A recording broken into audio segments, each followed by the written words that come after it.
great. Go ahead. Okay, the main thing about ingredients is that you use, if you can do it, non-GMO. Here I have non-GMO confectionery sugar.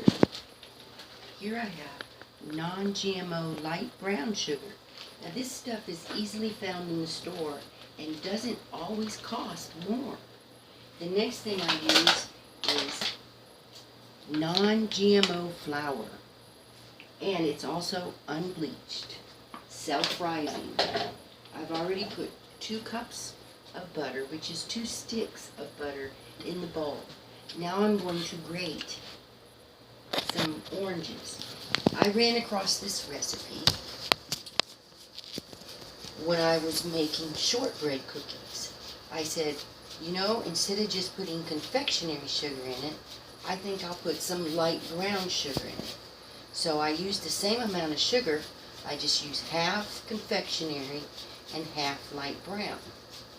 And it turns out to be a little bit chewier, and boy do they taste good. When grating,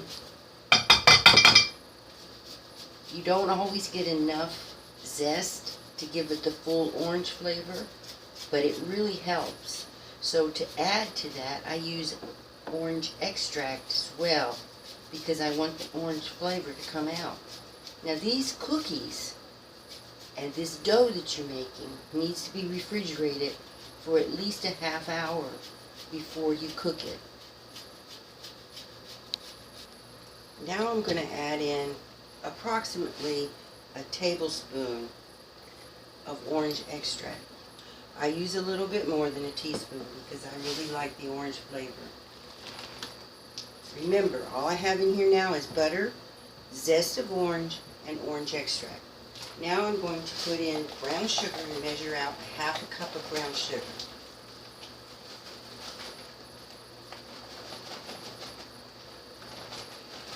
It's light brown sugar.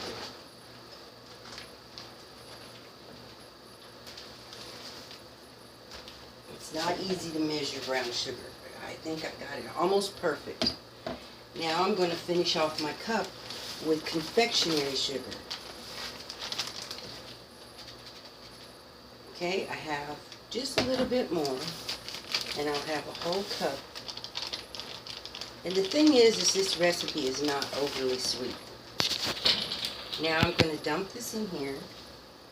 Always remember to mix your sugars and your liquids together first.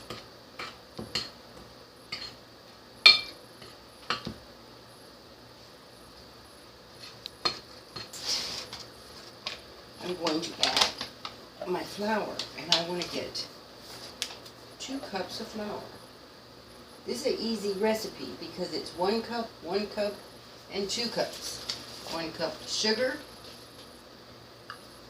1 cup of butter, and 2 cups of flour. I don't add my flour in all at once. I put a little bit in and stir it up.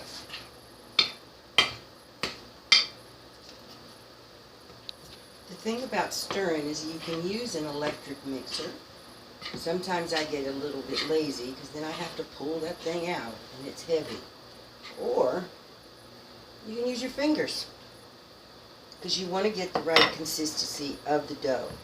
This is not mixed thoroughly, but if I go like this and mix it with my fingers, it's going to get wet enough to roll. You can see it's already starting to come together. Once you feel like you've got your dough to the right consistency, lay out some saran wrap, Glad wrap, whatever you want to call it, the plastic wrap.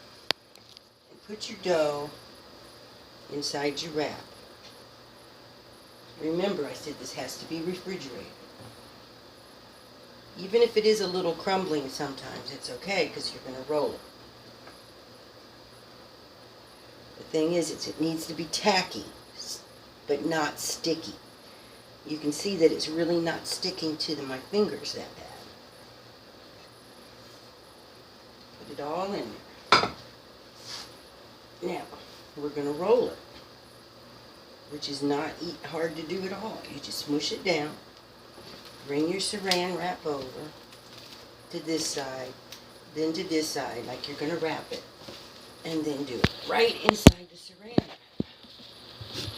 That way you're not getting a mess all over your kitchen counter, and the saran wrap hugs it. Now you can roll it into a round shape. I like a square shape. Once you've got it in a shape that you want, and you can feel that it's consistently put together, sticking together nice, then you're going to put this in the refrigerator for at least a half hour. Now, if you want to store it longer, you can. This can be stored up to 2 to 3 days in the refrigerator. And if you wrap it better and put it airtight, you can store it in the freezer for 2 to 3 months.